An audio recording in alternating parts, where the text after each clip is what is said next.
Views expressed and the opinions given by their guests do not necessarily reflect those of the Odyssey Files hosts, its affiliates, or its sponsors. I am Chuck Zukowski from UFONut.com and Alien Highway.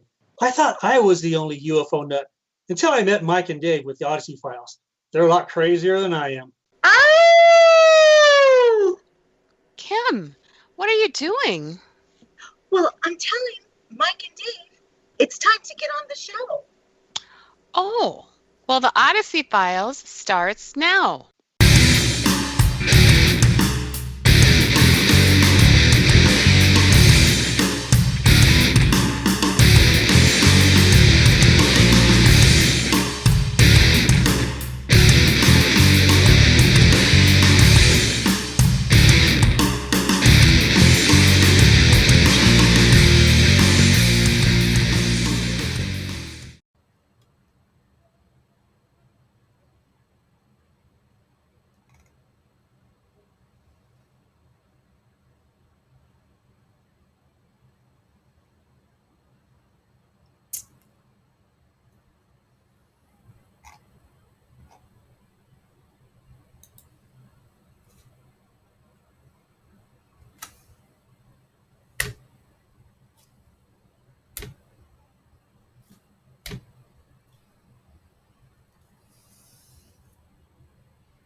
Oh my God.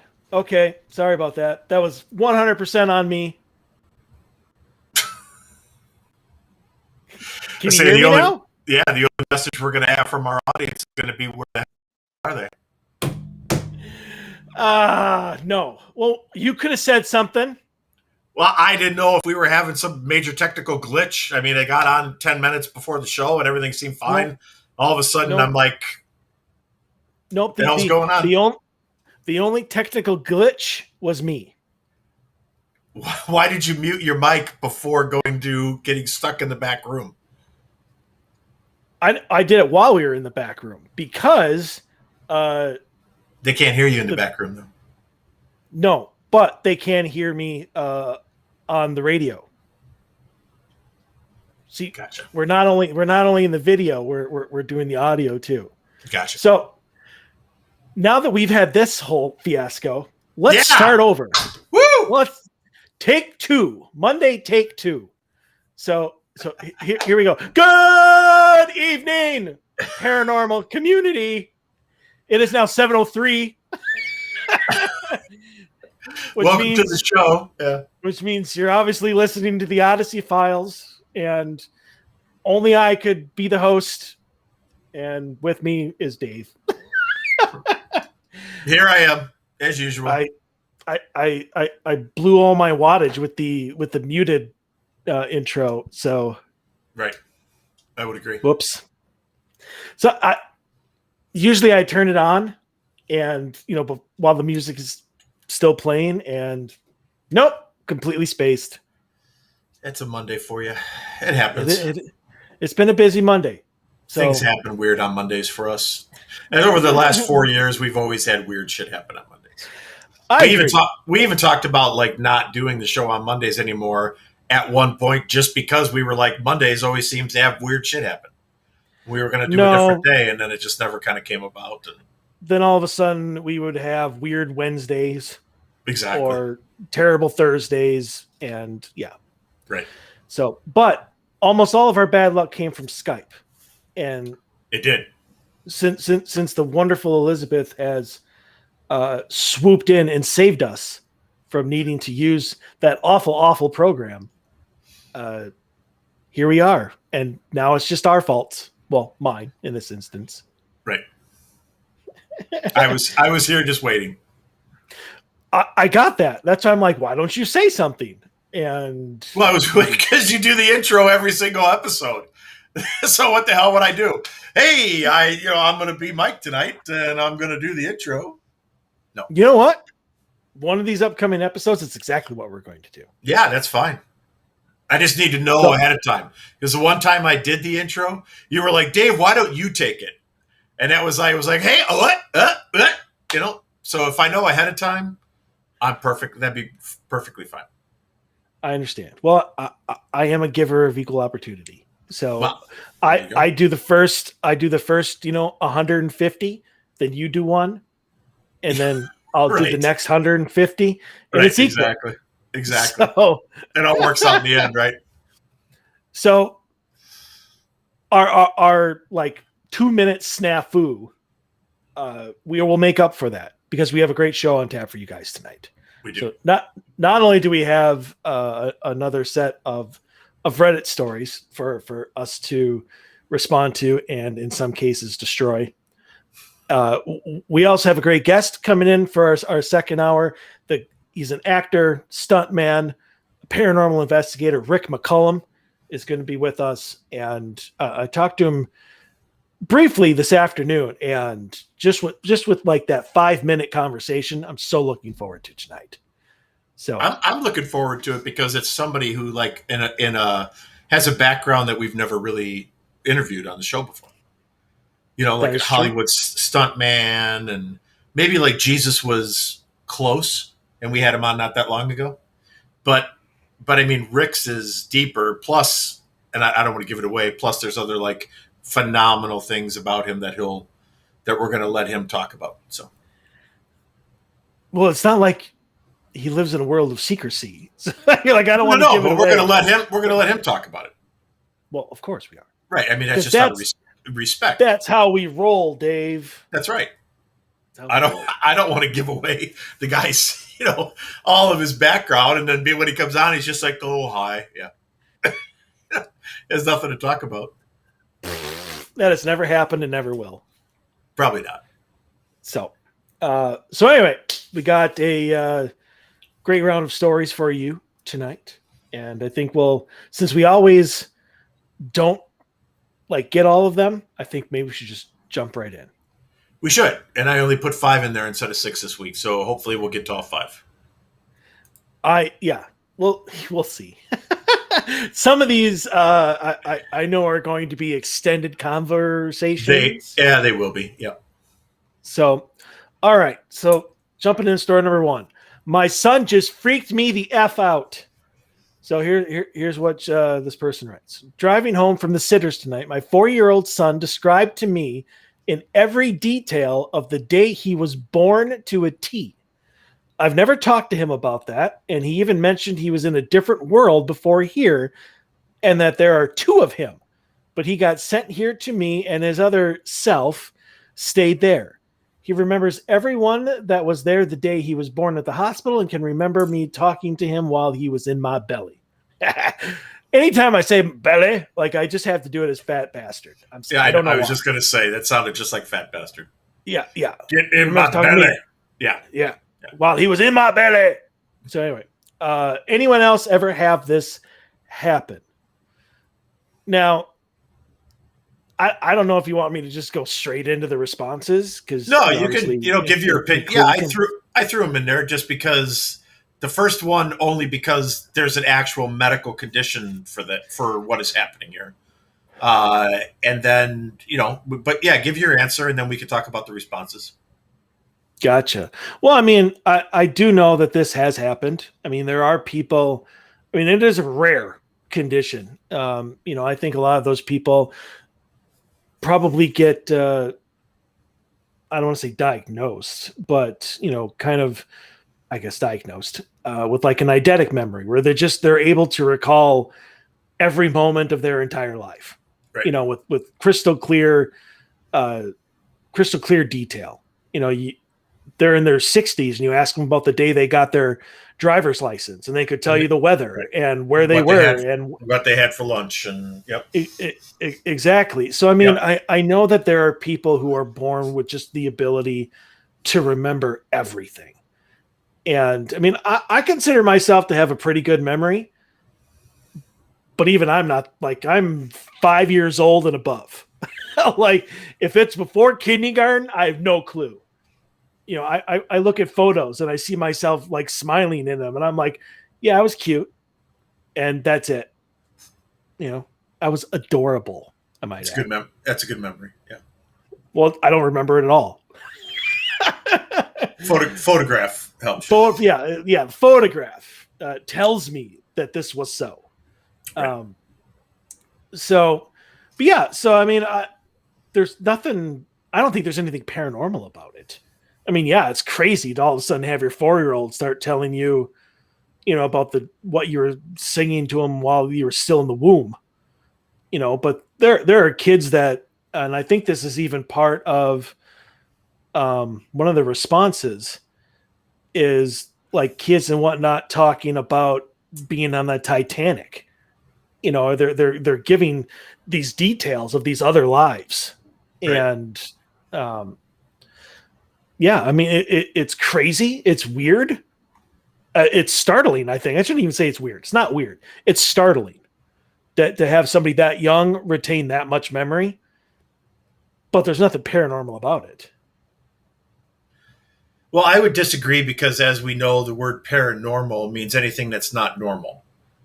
So, in a sense, if you look at normalcy as not being able, as the human population not being able to remember stuff prior to age 5, just to use your example, then this would be paranormal, right? I mean, because things would be happening. And there's a difference here. Okay, so before we get into responses, I did a lot, like when we were having our kids, I did a lot of research on like, do babies learn while they're still in the womb? And like, what is the whole learning process? And is that a real thing, or is that, just somebody's idealism or whatever? And it turns out that it is pretty legit. And I use, like, for all of my kids, I used to read to them. I would read them stories. I would tell them about things that were going on. I would play certain music for them. I would sing lullabies to them. And when all of them were born, they would immediately, when they heard my voice, they would immediately respond to that. Like if they were crying and in a really bad mood and I would say something, they would hear my voice and the tone of my voice and recognize it, and they would stop. And while babies don't look at you because they don't comprehend vision for a while, they would understand that the guy who's been talking to me for the last 9 months is in the room. Like somehow they understand that. That is one aspect of like child learning in the womb. This, I think, is something totally different. This is somebody who's lived a past life and is reborn and then completely remembers their past life, which I think is highly rare. Like you said, I think, like, I would say 1% of the population max. Like, these are 1%ers where you go into, like, you're born and you're 4 or 5 years old and you're telling your parents that you died in a horrible plane crash while you were fighting other planes in the sea. Like, one of the stories was about like a pilot, a kid who was born and recounted his life as a pilot while he was fighting Japanese Zeros, and how he got shot down. And like before he crashed into the ocean, the plane was on fire and the whole 9 yards, and he knew that he was going to die, but he made his peace, and boom, that was it. He was gone. And he was like 4 years old telling his parents all about this vivid thing. I don't care what you watch on TV. Man, if you're 3, 4, 5 years old and you're recounting a story that is that vivid, something is happening. Something weird, something paranormal is happening. Sorry, I don't get that. I don't get that far. I just think that it's a normal part of somebody's evolutionary track. I would think that at some point in time in our humanity's future, that is going to become a common thing. Like, we are going to be able to retain everything. How is that going to happen? I don't know. I'm not part of it. Obviously. I mean, I don't ever see that happening, because you're talking about the human mind having to evolve into this complete Encyclopedia Britannica of knowledge. Like, I met a person in college that was like a savant, in the sense that he had no real like social interaction abilities, and there were things that he was completely didn't understand about, like just common sense stuff. But he could read like a 400 level chemical engineering book and basically recite the whole entire thing page for page back to you. 400 pages, 400 level chem engineering book, and he would just recite it. He could read it. He would read things one time and he never forgot any of it. To me, that's a savant. Like there's people like that can hear a song one time that aren't musically inclined. They hear a song and all of a sudden they sit down at the piano and they play it. That's not the norm. I don't ever see us getting that to be the norm. I think that those are the 1%ers. Those are the people that either have an extremely incredible gift, right? Or a handicap. And I'm not sure which it is. I don't know if it's a gift or if it's a handicap. Because if you don't have social abilities, to me, that would be kind of a handicap. The guy that I met, his understanding of how the world worked and stuff like that, to me, he was kind of like handicapped in the fact that he was having a difficult time living a normal life. But on the other side of this coin, the guy was a genius. I mean, I'm sure he was a genius IQ level. I never asked him like what his IQ was, but it had to have been in the 180s if I had to guess. You know, I mean, he'd be a Mensa card carrying Einstein level type of guy at what he knew, though, like at what he could do. But he couldn't go on a date to save his life. I forgot that you don't believe in evolution. No. I forgot about that. Okay, never mind. there's no reason to talk about evolution with somebody that doesn't believe in it. No, right. So, okay, all right. On to the next. Yeah, this is just one of those agree to disagree. The only other thing that I want to put in here, and I read this, and it's one of the responses, and I'm like, that's insanity. Like, that's just bordering on, I think they're just making this up. Either that or they're insane. So this person was writing this story. Now, I won't read the beginning of it because it's just stuff about babies being in the wombs. But he says, anyway, when my grandma reincarnated, she brought me into the womb with her. And I saw in golden colored vision everything in the womb and everything her mom saw. Her mom was standing in the baby's new room, and there was an amazing amount of love as she was showing the baby around and thinking about how exciting it is going to be a mother of a new baby. I can't get behind that. I'm sorry. That's an interesting experience. I included it only because it was a conversation topic. Well, it was a conversation topic, you know. The only see, this is what I don't understand. Okay, so she brought this person into the womb with her, and she was the grandma.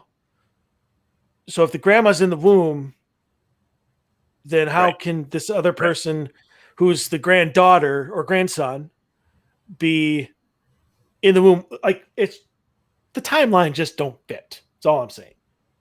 It would you'd have to get behind the whole we're all spinning around, like we've talked about in the past, we're all spinning around in the generic pool until you get shot out to get born again, right? Like we've talked about that on the radio, on this show, right? Where it's like there's this great cosmic swirl going on and we're all in there.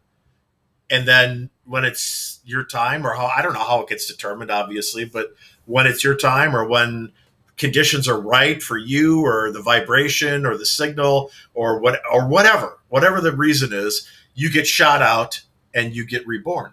Now, whether it has to be reborn as a human or whether it could be reborn as whatever you want it to be reborn as, I don't know.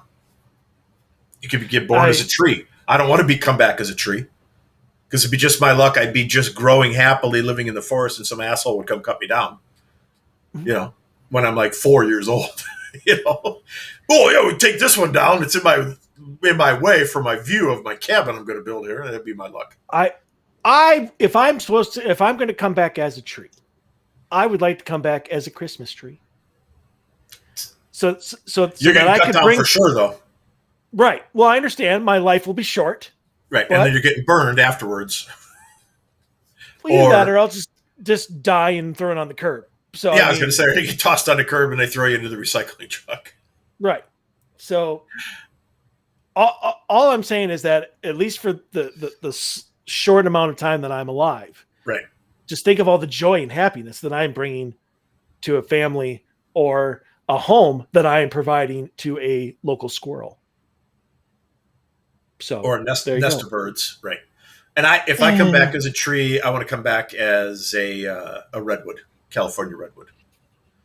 It'd be this huge, majestic, 1,000 years old, like been there since the beginning of time, blah, blah, blah. But anyway, before we move on, this condition is called hyperthymesia, often referred to as HSAM. And if you look it up, which I did, and I read a bunch of stories and I read a bunch about it. It's interesting.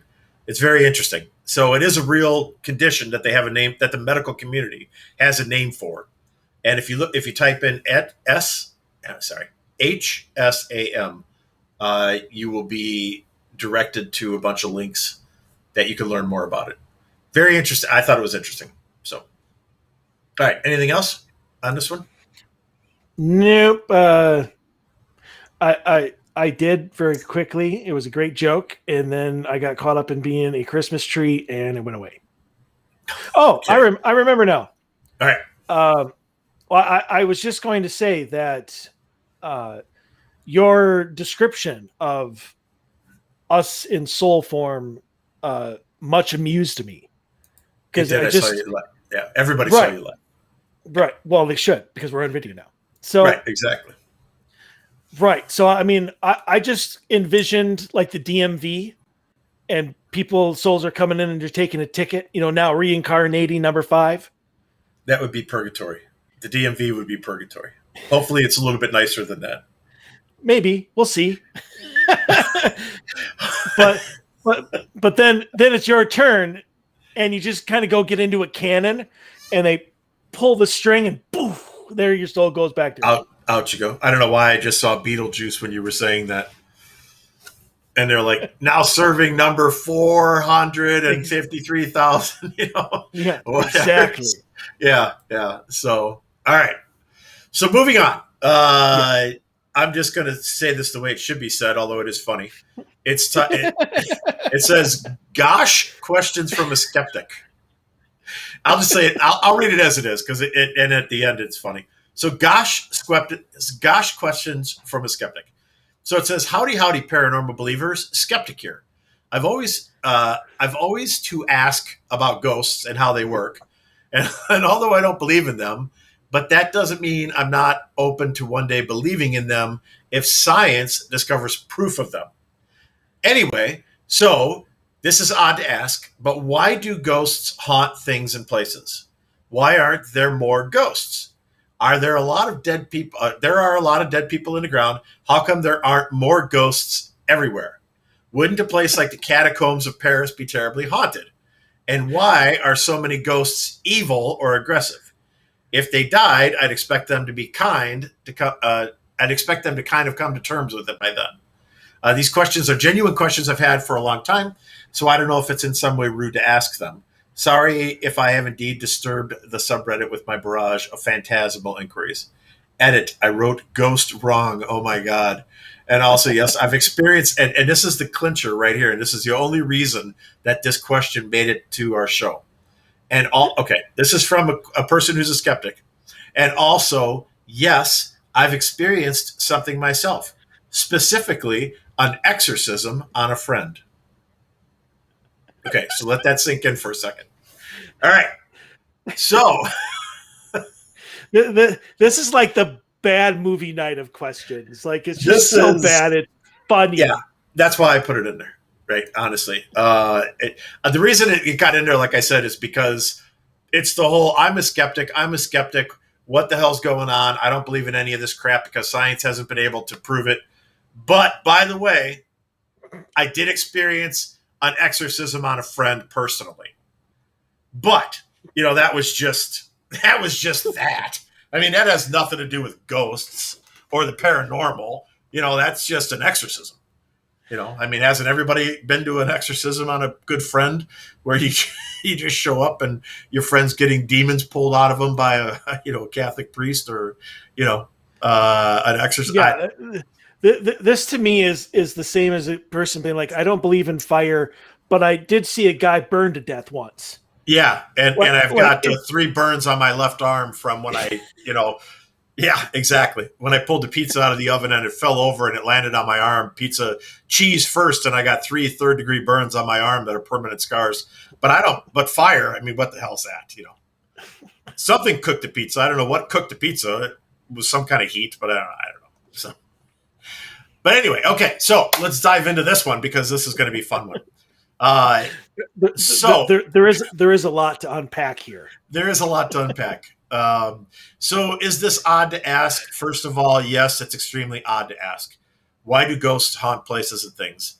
Spirits stick around and haunt places, if you want to call it haunting. They just stick around for things like they're not ready to move on. They've got things that they feel are left untaken care of that they want to hang out, that they want to try and complete. They didn't get to complete them in their lifetime for whatever reason, procrastination, busyness, whatever the case might be. So they couldn't get those things completed. You could also hang out, like for me being a father, like if for some reason things are going bad for my kids and as that's happening, like something bad is happening in my family, and all of a sudden it's my time to die, and I die, I might be like, F that, I'm not moving forward. I want to make sure that my kids are going to be okay. So that would be some simple examples of that. Why aren't there more ghosts? How many ghosts do there need to be? I guess that would be my question there. If you could see, okay. So if you could be all right, so let's just take Amy Allen as an example. So if you could see spirits, right? How many ghosts do there need to be? Is there supposed to be 5 billion ghosts? For a world population of where are we at now? 7 billion, roughly, I think. I think that there's a reason that there aren't that many ghosts. I think there's a lot. I think that there's a lot of activity. I think there's spirits everywhere around us. That's just my personal thoughts. But I think spirits are around us all the time. I think spirits are around Mike and I right now. Not in any type of bad way. It could be Mike's grandma checking in on him or his mom. Could be my dad. Could be either one of my grandparents. Could be my grandpa. It's just they could be coming in and say, hey, you guys are back on the air. You guys are doing this. We support your efforts, whatever the case might be. So we can't see them. I don't know that they're here. Sometimes you feel it. I mean, sometimes you feel that there's stuff around you. But why aren't there more ghosts? I think there's plenty of ghosts. That's kind of my simple answer to that. I do like, and I will address this, I have always thought the same thing about the catacombs. And I think it's more just a visual thing with the catacombs. I think that when you walk into a sunken subterranean tunnel system, and as you're walking down these stairs carved out of rock, that all you have is like thousands of dead bodies and skeletons and skulls and bones and whatever, all just lining the walls. We've been taught through visual representation of movies and conversation and books and whatever, that's a creepy experience. Like, I would like to go to the catacombs. I think it's a creepy experience. I think it'd be creepy. I don't think it's evil in any way, shape, or form, but I think that it would have this weird, creepy vibe. And I'd like to experience that. So if I ever get to make it to the catacombs, we'll talk about it on the show. Who knows? Maybe I'll get there. Maybe I won't. But I think that for that response, the catacombs are, I don't know that they're not terribly haunted. Aren't the catacombs haunted? I would say that they probably are. I would think that there'd be spirits there. I don't know. Do people investigate the catacombs? I didn't look into that. But I don't know why you wouldn't unless you're not allowed to. Because, as we know, some places you're not allowed to investigate. So maybe the catacombs are closed to investigations. I don't know. I've never seen a paranormal team that I can recall of any paranormal show ever going to the catacombs of Paris and investigating. And I would think that if you were allowed in there, I would think Zach and the crew would have been there years ago if you're allowed in there, and so would have Taps. not to mention some of the smaller shows. But I think that they would have been there. I totally disagree with ghosts being evil or aggressive. I think that's rare. We've talked about that many times. I think that's 1 to 3% for me. I've encountered, I don't even know how many spirits I've encountered in the last 55 years, more than I could ever count. Only a couple of them have been evil or aggressive. So I don't think that ghosts are evil and aggressive. I think that, I think some die angry. Some are bad people and maybe they don't move on. And so they still have that aggressive nature in the afterlife. But I think it's rare. I just don't think that, they're there. So before we get to the response, which I like, and that was another reason I added it. What do you think, Mike? So 20 minutes. I'm gonna kick back in my chair and relax here because I know you've been waiting. We just need to bring it in. Yeah, you got to bring it in. Bring it together. Yep. So, like I said, there's a lot to unpack here. There is a lot to unpack. Yeah. So, I always ask about ghosts and how they work. Like that just seems to be like from last week, like the birds and the bees of the paranormal talk. Right. No, just not gonna do it. So why do ghosts haunt things and places? I don't think like haunting is something that we attribute to them.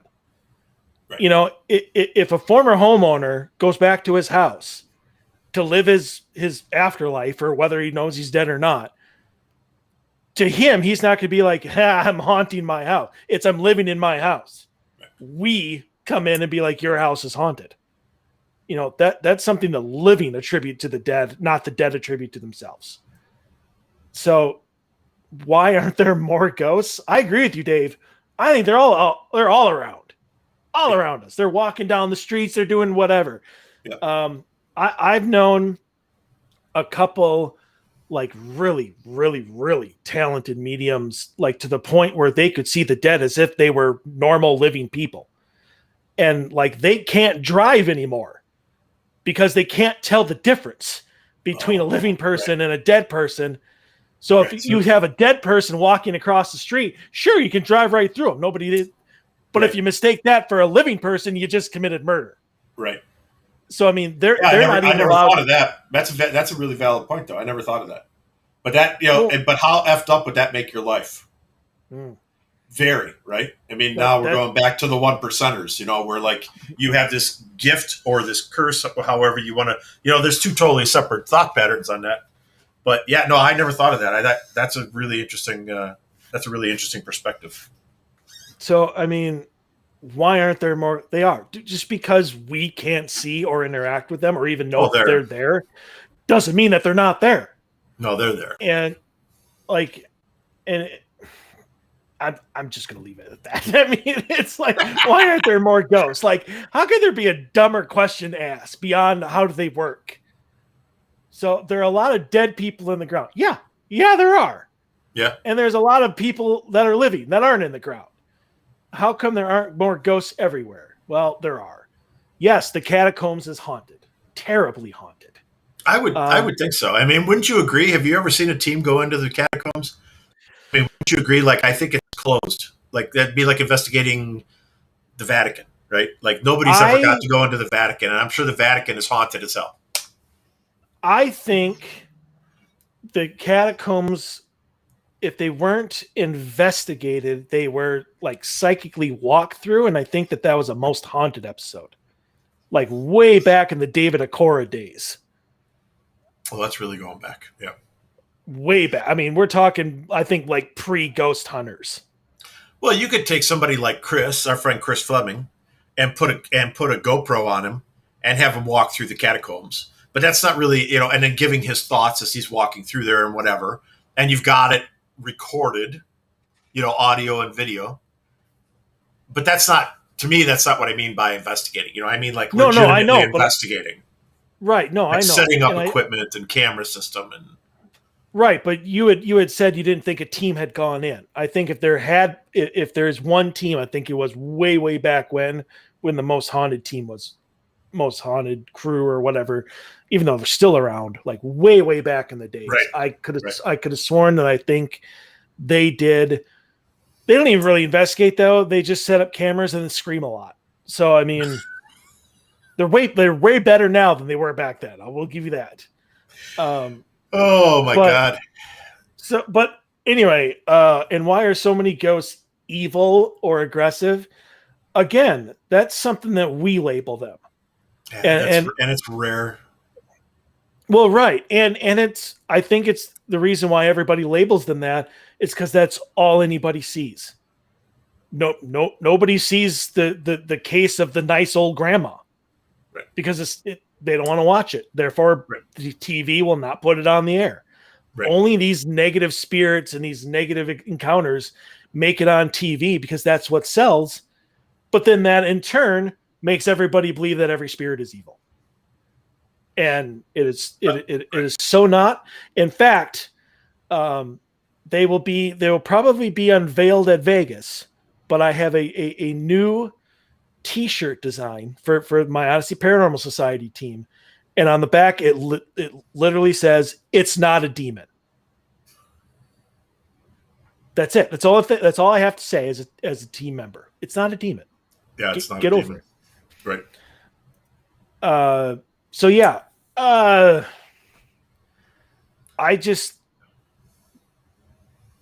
I guess there's a difference between being an open-minded skeptic and being an ignorant skeptic.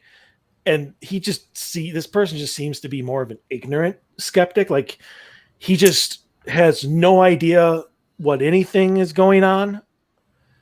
But yeah, but I've seen an exorcism, but you know what? Ghosts don't exist. Right. And like I said, that's, aside from the response, that's the reason that line is the reason that this thing made it onto the show. How can you and then I want to get to these other questions because there's a couple of good ones here. So, but how could you witness an exorcism if it's legitimate, right? So if they really did witness an exorcism, how could you possibly witness an exorcism and then have questions about whether the supernatural exists? Like, does the paranormal world exist? I watched a demon get yanked out of my best friend, but science hasn't proven that ghosts exist. So therefore, I don't know. I can't get behind it. I don't get it. I mean, that's such a contradictory thought process right there. So yeah, I have realized, I don't know how this works, but I have seen people be able to take facts and experiences and things that are real and turn them into that's not the case. And I could hit somebody on the head with a hammer and somehow they would turn that into that didn't happen. Right. Or I hit them with a tree branch or something along those lines. People are crazy. I think, and we've talked about this too, but I think that sometimes people, it's going to take them down the path into the rabbit hole. And instead of going there, they personally choose to just stay in their bubble because it's safe there and comfortable and warm and fuzzy. And they don't want to get ripped into the naked truth of what's really happening around us because that's harsh and cold and unpredictable and scary. And for some people, scary is a reason not to get involved in something at all. And I think that a lot of people who don't want to experience stuff shut down at that point. I've been on investigations with people where we've had legitimate paranormal experiences that happened to them that they can't deny. And they're exactly what you said. They're like, it was nothing. It was just blah, blah, blah. And I'm like, yeah, no, it was not. It was amazing. Oh my God. And I'm totally losing it. And they're just like, I didn't really experience anything, Okay. I last night, because I haven't seen it in a while, and I've showed it to you. I absolutely love the Newsroom. Yeah. And Yeah. through that in, watched the first, 4 or 5 episodes of it or whatever. But it amazes me every time that I watch it. And this is from way back in, I think, 2010, 2011. And it relates more to what is going on now than it did back then, which is amazing. But I remember one thing in the very first episode, a conversation that the two main characters are having about the news.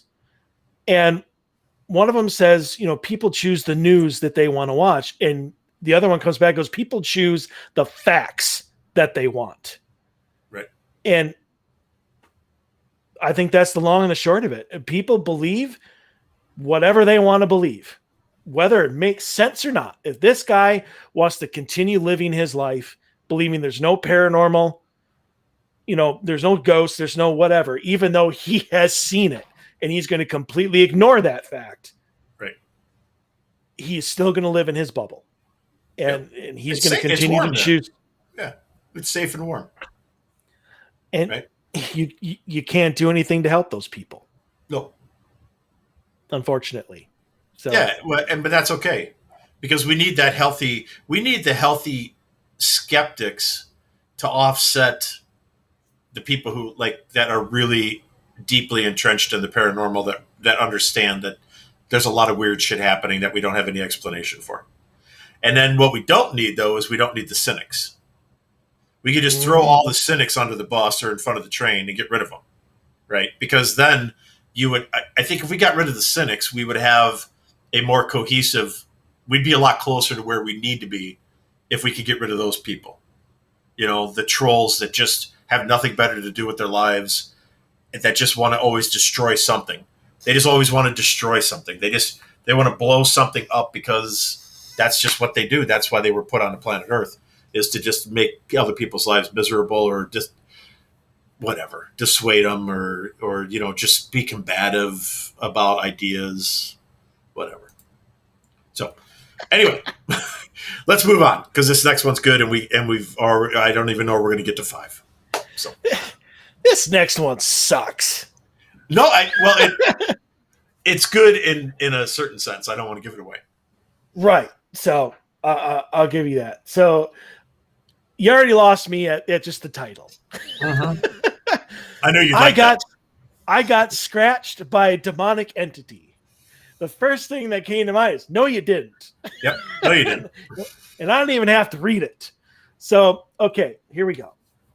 Yesterday, while walking my dog Gracie, I was scratched badly. I went for a long walk with her and decided to go up a small hill that's sort of near the side of the freeway, but covered and secured by a concrete wall. Near that area, it's very woodsy and filled with bushes and trees. I saw a mattress and a bunch of plastic bags filled with I don't know what. There were old items and just shady things that shouldn't be there. I never see homeless people in our area, let alone in our complex, so it was odd. I'm sure someone was throwing out their stuff and maybe staying there. Okay. I felt uneasy and as if there was somebody else with me. It felt really off. I do have mediumship tendencies and I'm an empath. My instincts are usually spot on, and I dabble in white magic and witchcraft. I don't mess with any Ouija boards, and my home is always protected/saged. Usually in my home, after a tarot reading, I open up the necrophonic app and talk to spirits in my house. There is quite a bit of activity in my home, and it's always positive. Not scary whatsoever. Being outside and feeling uneasy, I thought I could take the necrophonic app out and start a session to see if there were any spirits near me. Mind you, I've never done any sort of EVP or spirit box session outside, only in my home where I'm always protected. I turned it on, and not even 5 seconds in, I said, "Who's here with me?" A scratchy, raspy, creepy voice came through and said, "Demon," really loud. All of a sudden, my side near my breast hurt really, really bad, as if I was stung by something.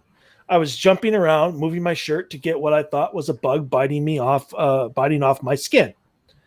But there was nothing there, nothing on the ground or my clothes. I turned off the app and I thought maybe because I had no protection there was something actually evil near me. When I went inside, I showed my husband the side of me. He lifted my shirt and said, "You scratched yourself clearly." I didn't scratch myself because I get it suddenly happened in that exact spot minutes beforehand. Kind of a bad sentence. That's a bad sentence, yeah. I went and looked in the mirror, and sure enough, a long, red, deep scratch was on my side, as if someone took their fingernail and purposely scratched me. It was fresh and brand new, and it actually hurt.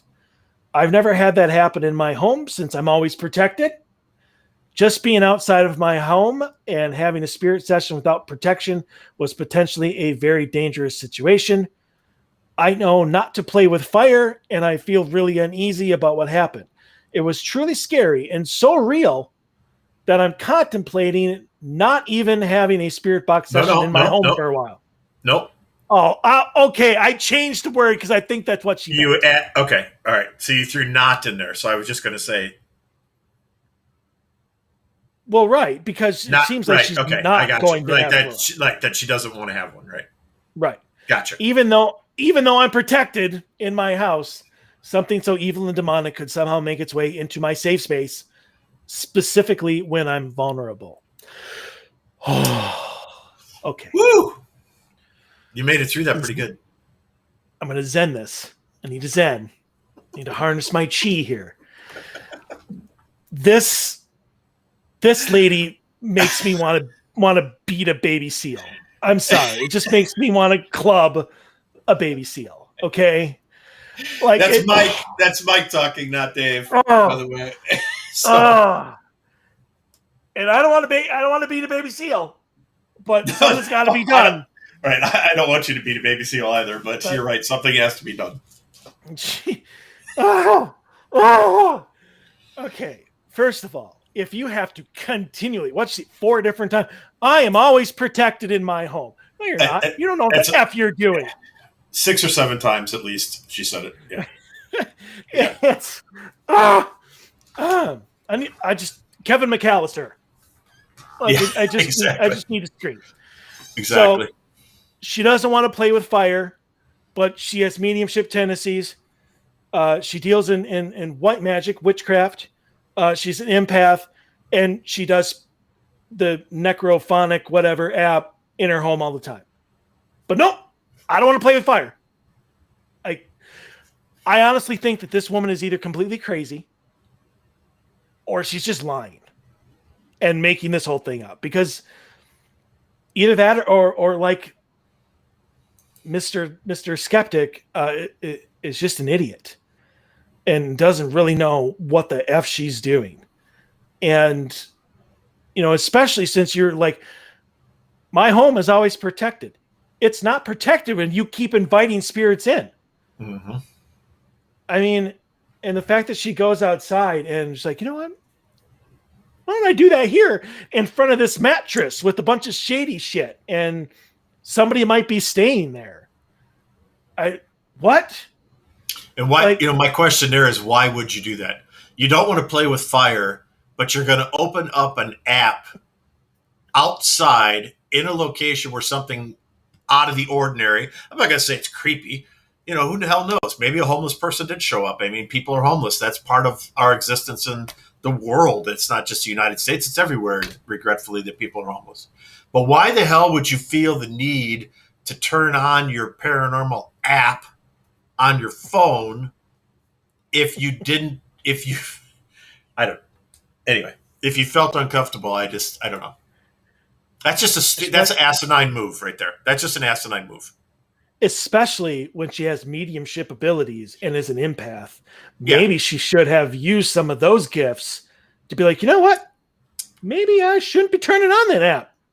Maybe I should walk away. If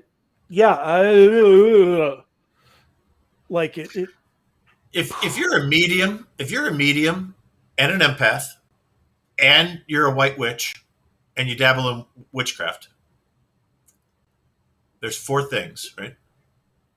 I'm pretty sure that unless you are totally oblivious to what the hell you are doing in any one of those 4 areas, right?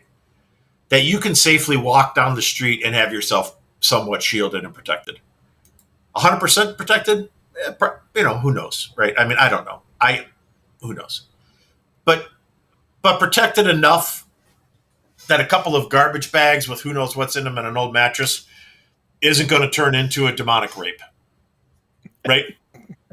I mean, like, you should have yourself protected enough just from one of those 4 avenues. You should have enough protection when you walk out of your house, and enough white light surrounding you, and enough confidence that you don't have to worry about stuff. So that just takes me back to what you said and really magnifies it like a million times. Is she's doing all this spirit box shit in the house, and she's not protected at all. Because she walks around the house and she lights sage and she goes, woo, sage, yeah, I'm going to sage, blah, blah, blah, blah, blah. I think that's the law of diminishing returns to me, right? Is that sage works when it's used intelligently and it's used sparingly, when you really need to use it. I think if you walk around and you sage your house every single day, just so you think you can safely do spirit box sessions all day long in your house, I think that you are walking a very dangerous tightrope. With no that's pretty much the person that goes to the gym for 4 hours every day just so they can eat a pint of ice cream every night. Right. I mean, you're just canceling each other out. Right. And the thing that I love everything about that story, but I know yeah. From, but the thing from a standpoint of not taking it seriously, right. Well, I love that her claim to this is okay for me to do is I don't use Ouija boards. Therefore, everything that I'm doing is okay. And which it's not. No. Now, see, there was an actual response to this too, which I did not put in there, but it was talking about doing, because she mentioned somewhere in here something about tarot. Like, she says she never uses a Ouija board, but she does tarot. She was usually in my home after a tarot reading. It's the there you go. It's the one where she first talks about. Right. Okay. Yeah. So she does tarot too. She does tarot too, right? So throw that in there. Then after she's done doing a tarot reading, she opens up the Necrophonic app to talk to the spirits in the house. So there's a double whammy 1-2 punch right there. And somebody who had responded to this and I didn't include it, but somebody who had responded to this said, well, at least you're safe in the fact that tarot readings don't open any doors like a Ouija board does. And it made me stop and pause for a second. And I should have put that in there, I guess. But where the hell is that line drawn? Where is that line drawn? That doing a tarot reading, I mean, this would be a great question for Ken, right? We'll have him on here soon. I was going to say, where the hell is that line drawn that a tarot reading doesn't open up activity opportunities like a Ouija board does? Because Ken has, when Ken has done readings, he's told us when we've talked to him that he can feel spirit enter the room and that things happen all the time. And so when I saw her put that in there, I was like, I don't know who's telling you that, like, you can play with a deck of cards and ask for guidance from the other side, and you don't think that's opening up some type of possible portal, some possible thinning of the veil. Like, how do you wrap your head around that? I don't know. I agree with you. I think maybe this is just a BS story, but it caught my eye. We haven't had a demonic story in a while. I like this one just for the fact, like, she got attacked looking at the mattress and a bunch of plastic bags filled with I don't know what, which actually kind of made me smile when I read that. And not that it's funny. And if it happened to her, God forbid, I hope she's okay. I hope she's doing better. I'm not trying to be an ass here, but like I said, if she's got four things going on, 5 things going on, and you're not protected while you're out walking around outside your home, then you are doing absolutely none of those 4 things right. And I'll leave it at that. All right, let's get to number 4 at least. So, spirits at cemeteries. A friend of mine asked me, why are there spirits at cemeteries when your soul leaves the body once you pass on? I really didn't have a clear explanation of that. So, someone helped me with a good answer so I could relay the message to my friend. Thanks in advance. I guess I could Google it, but I prefer to hear from people that have experienced these sort of things. That is a phenomenal line to put in there because that is exactly what you should do. Instead of Googling it, you should reach out to people who have had experiences and listen to their firsthand accounts. I can tell you for a fact that I have been at cemeteries and had absolutely phenomenal paranormal experiences. Intelligent interaction via spirit box, via other pieces of equipment, full-blown conversations with my shack hack, spirit lights. You know, I'm Mike and I, we've been on the same page for a long time with this. We don't like orbs, but these are orbs of light. They're called spirit lights, but you could call them orbs. It's the same thing. It's okay in this case. You know, like, and we don't have enough time to get into it, but I think I've said this before on air. Like when Steve and I followed that lavender ball of light that came up out of the ground, and we followed it, and then found that tombstone that had been buried in this lilac bush that had been overgrown for 30 years at least, and it went right down into that tombstone. And the only reason we went there and looked in that bush, and I got on my knees and ripped that bush and that shrub apart to look down there and found this little tiny tombstone down in there. And whatever that spirit was, it led us to that spot. I think that spirits exist at cemeteries because they get curious. Like if you're buried somewhere and somebody shows up and is at your grave marker talking to you out loud, or leaves flowers, or leaves a car, you know, some of the things that we saw at the cemeteries I took you to, right? Little matchboxes, little Hot Wheels, little, you know, that one tombstone had the little B-52 bomber airplane toy on it. I think that if somebody leaves a gift for you like that, I think that that you're going to come back and see who it is. Plain and simple. I don't think that you're always. I think if you're buried, you're not always in the cemetery. You're out doing whatever the hell you're doing. But if somebody comes back to see you, like a loved one comes back to see you, why wouldn't you go meet them? I think it'd be asinine to think that wouldn't happen. To be honest. You know, when my first, as you know, my first investigation period 10 years ago. Yep. In fact, my first 2, if not 3 Probably investigations 3. Period. Yeah. Were cemeteries. Yeah. With me. Yep. And I believe I asked you that exact question. Yep. Why would spirits be in cemeteries? Yep. Like why is that the place that they would go? And like you, I've gotten phenomenal evidence at cemeteries. I've gotten kid EVPs. We had that Radio Shack hat conversation that very first night. That was phenomenal. Probably still the number one conversation I have ever heard. Yeah, I would agree with you. Ever, right? You know, in my career, whether on TV or personal. Right. And you got that great EVP about the kid with the chocolate. You remember exactly. that? Like when you brought the bridge mix that time to the cemetery, and you were like, Yep. "Would you like some chocolate?" And you got a phenomenal Class A EVP of a young boy talking to you intelligently, responding to your statement. That was a phenomenal EVP. It was very first EVP I ever got. I still have it on my computer. Yeah. But what I realized that night, and it's been the case throughout the whole rest of my career, anytime I've been in a cemetery, they're very, very peaceful. Yeah. Very, very welcoming. And and beautiful.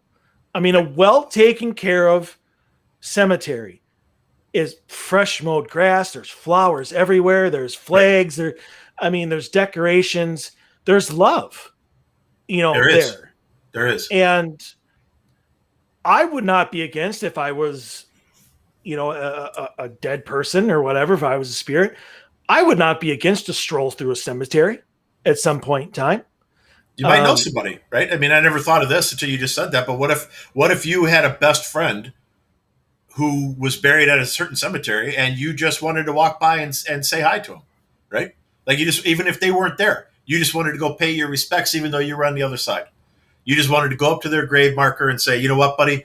And just talk to them and say, these were some of those memories that we had. It was phenomenal.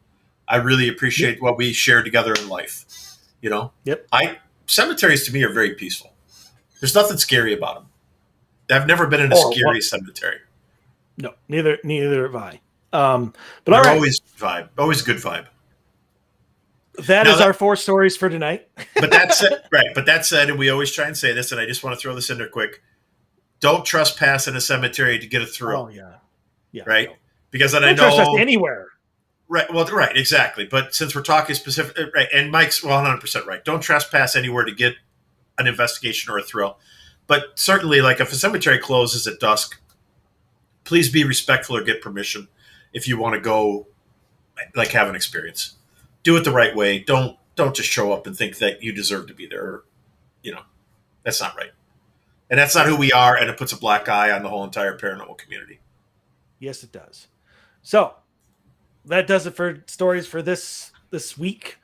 And we are going to go to break. And when we come back, the great Rick McCallum, who is already here waiting very patiently to come on with us. So we'll be back here in a couple minutes after some long-winded commercials, and we'll see you on the other side.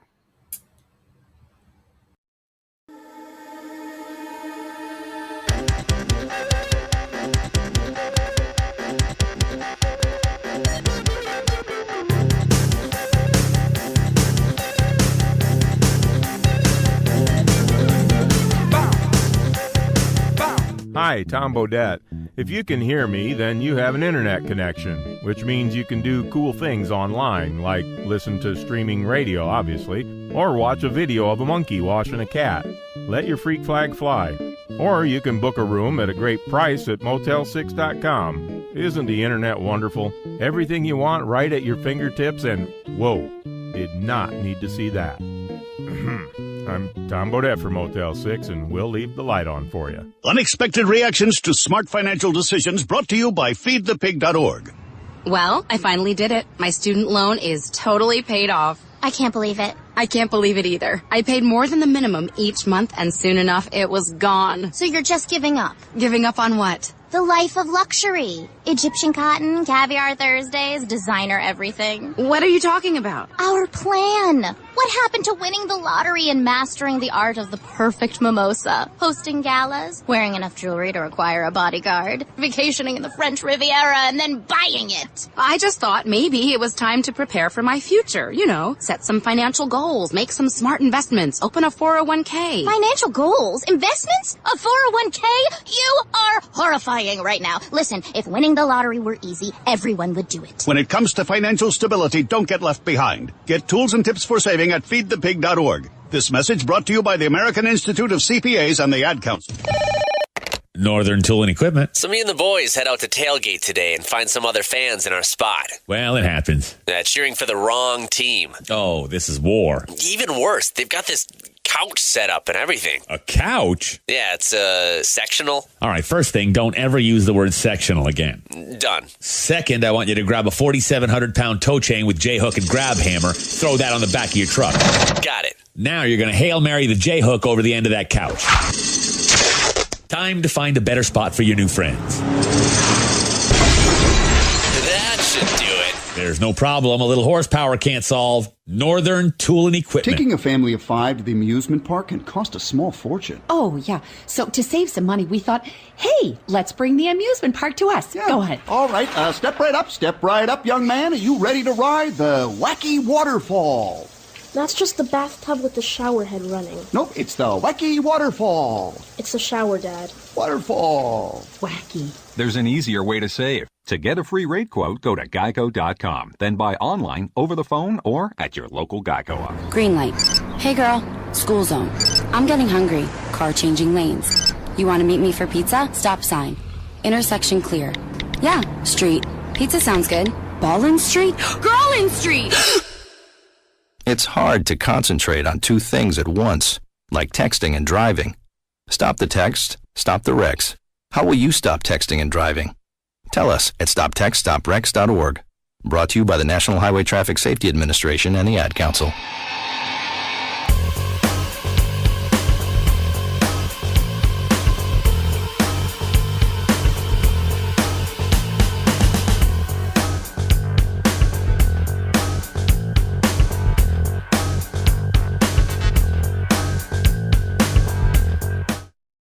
Hey, it's Chris Fleming. Listen to Dave and Mike on Odyssey Files, because if you don't, you're going to get abducted. That didn't work. And we are back. You are watching and listening to the Odyssey Files here on the Iron Range Radio Network and the Cosm Network. So, welcome back. Hey, thank you. I'm glad to be here. We have our wonderful guest, which will be brought in here shortly. Actor, stuntman, paranormal investigator, author. So and celebrity guest at the Las Vegas Para-Unity Convention coming up in December. So there you go. Go to VegasParaUnity.com and get your tickets today if you haven't yet, because I really want you to. Yeah. But I would imagine you do. Yeah. Let's bring on the man himself, Mr. Rick McCallum. Well, hello there, Rick. How are you? Hey guys, how you doing? Wonderful. We're doing great. By the way, that intro was, made me sound a whole lot more interesting than I really am. So thanks. Well, that's what I'm here for. So we talk down about ourselves and we talk up our guests. Absolutely. I like that. Keep up the good work. Well, thank you. So I don't even know where to start with you, to be honest with you, because you have like every single different aspect of you that we could possibly want to talk about. So, Dave, I know you have a couple questions, so we'll just start with one of yours. All right. So I didn't get to read your book in total. I did read the preface through Amazon today. As I was reading through it, where it lets you do the look inside. So you've got one hell of an interesting start to your paranormal journey, as I do. Like, I started kind of in the same respect. Like, how old are you, Rick? If you don't mind me asking. Let's just put it this way. This isn't paint. Okay. So because the reason I ask is because I grew up on the south side of Chicago too. And at the time when I was having my experiences, there was nobody to talk to about it, right? So I don't know. Did you find an outlet for your things that you wanted to share or discuss and try and wrap your head around some of the things that happened to you when you were younger? Or were you kind of like me, where you're kind of like, well, I can go to the library and open up the card catalog and I could pull out this book off the shelf if it's there, put in the right spot. There was no internet. There were no computers when we were younger. There's none of that. There were no cell phones. Nothing like that existed. There was no easy way. You didn't Google anything. So did you have an outlet for some of the stuff that you were going through? Because I'm curious, because you lived, we're both Southsiders. So. Yeah. Southside is a very interesting place to grow up. It is. I mean, when you go out to the mail, you're not sure you're coming back.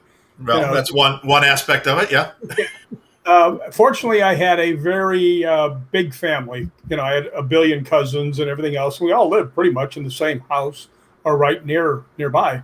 And when they had heard what happened with my mom and I when we went to bury my grandfather, they were all interested. So I had a natural core that liked to hear things. And as I was to find out later on, my mother saw spirits her whole life and never told me till the day she died.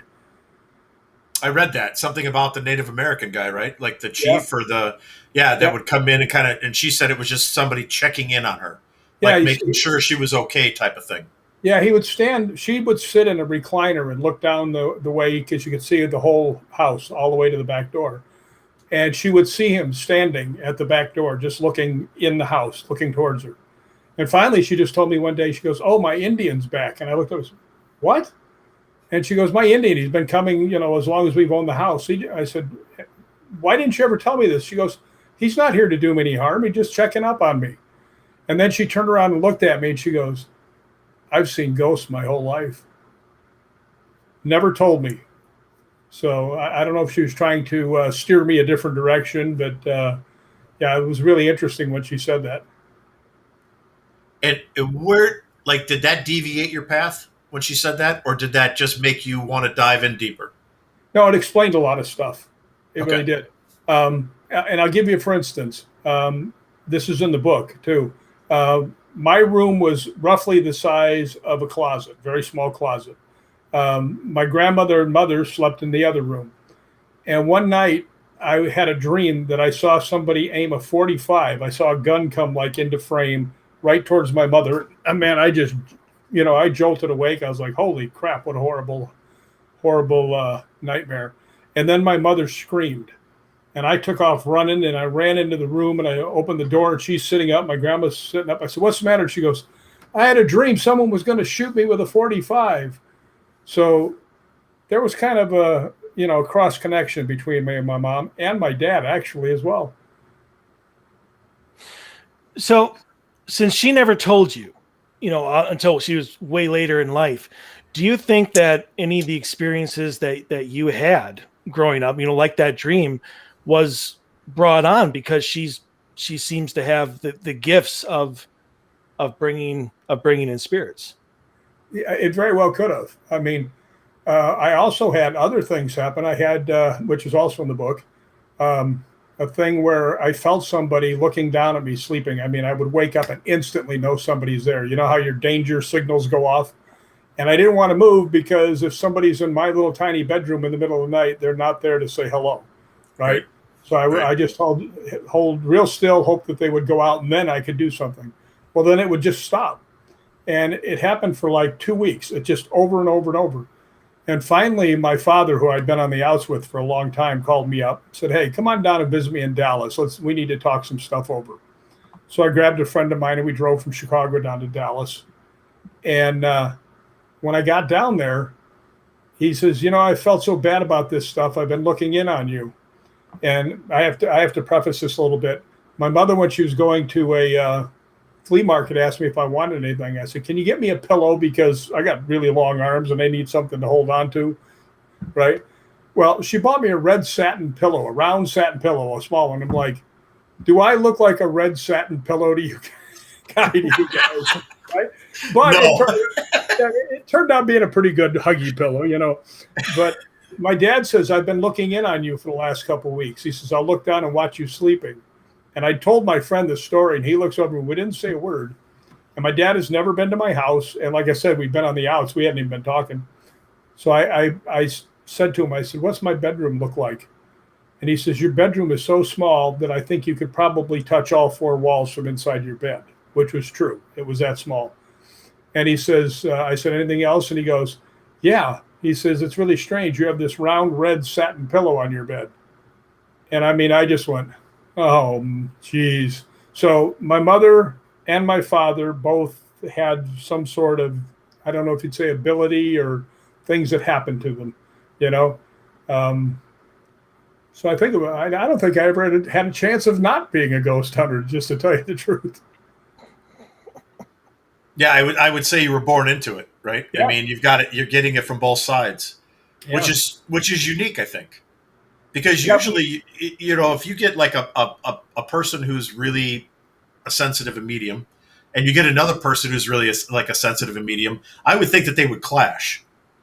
There'd be more like this fight, and maybe they did, and maybe that's why the divorce happened. Like I grew up in a divorced household too, and it wasn't for spiritual dealings like that, but maybe that's what caused it, is that you get two personalities that are so similar. Sometimes you just get it. It's just hard to make that work, Yeah, I can imagine that. I don't have a girlfriend or a wife or a dog or a cat or kids or anything else, so I spend a lot of my time alone, so I don't have that to think back on. I have had some girlfriends that I've had that didn't believe me at first when I would tell them that I could see things and hear things, until one day when I was out playing basketball and happened to one of them, and all of a sudden I see her sprinting down the way to get into the court, and I just look at her and she's just, she's flummoxed. She's like, right. So I just quit playing basketball. I walked over and said, what's wrong? right? And she goes, you're right. There's a ghost in our apartment. Picked the dishes up and threw them into the sink when I said, is there somebody here? So she scared the hell out of her. So after that, then, it's amazing how quickly people become non-skeptics when something happens to them. Except one guy we read about earlier who experienced an exorcism and still a skeptic. Yeah, well, you can't dig into their brain for them, It's right. You know what I say all the time about ghost hunting? There could be 5 of us, 4 of us won't see the thing the one guy standing next to you does. Sure. And the guy with the exorcist, he may just see things differently than we do. And you can't say, no, that didn't happen because I didn't see it. I've seen a lot of stuff that other people with me didn't see. So, I never denigrate anybody's, retelling of a story. I think that you're spot on with that, because I have experiences frequently that other people don't have. Mike specifically, when we investigate together, and but I think that there's a reason why that happens, and while we can speculate all we want, I don't think we know the reason for it to happen. But I think that it's specifically meant for you, or for me, or for what individual it happens to. Like we are meant to specifically have that experience for some reason in our lives, because it's part of our path. It's part of our journey. Other people aren't on the same journey. We're all on a different path. We're all on a different journey. We might be running parallel to each other, but we're all on a different path. I agree. I agree with that 100%. And I say that to people all the time. I may not see the things you see because you were supposed to see it and I wasn't. Right. And people always say, and this isn't meant to be self-aggrandizing, it's just that I've been doing this for so long and I can tell you what actually happens with me. I have things come to me that don't go to other people. And they say, well, why is that? And I say, well, I approach them differently. I open up to them. I try to be friends with them. I said, I've seen so many people go in and try and force spirits to come to you. It's not going to work. I don't like people who provoke. I mean, if you came to my house and provoked, I'd throw you off the balcony.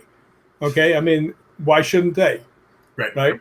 So I always tell people, if you're really going to want to try and get interaction and you think there's a spirit there, treat it like a puppy you found in your backyard. Don't try and chase it. It's going to run away.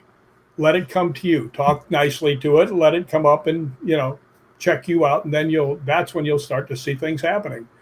And it happens to me all the time when I do that. I'm curious, have other people that you've investigated with, that you've given that advice to, have you seen in your personal experiences any transition from maybe somebody who wasn't capable of doing that or wasn't doing that, then took your advice, and then their path became more enriched in the paranormal? Yeah, actually, yes, it's happened many times, but it hasn't happened right then. I've been with other people ghost hunting and stuff. I was up at the Wolf Creek Inn and in Oregon, which is a really cool place. Yep. And this guy came up to me and he goes, hey, I heard you were going to be here. I didn't tell anybody I was going to be there, but okay. Right. And he says, I wonder if you could give me some tips. I'm just starting out. Right. So I said, sure, come on. And I took him all through the building and I told him all kinds of stuff. And really, really good guy named Michael. And he sent me messages and he goes, what you showed me has really worked. Right. One thing I tried to show people that nobody else does this that I've ghost hunted with. When I go into a place, and I always take a K2 meter with me. I love my K2 meter. I get a lot of responses on it. And I've learned how to discern what is a real response and what's Wi-Fi, what's electricity. Right. But it's when I go in, I explain what a K2 meter is and how it works. I mean, people will go into a place that, from the 1600s and say, can you come up near the K2 meter? Right. How the hell are they going to know what a K2 meter is? They won't know what a meter is. Right.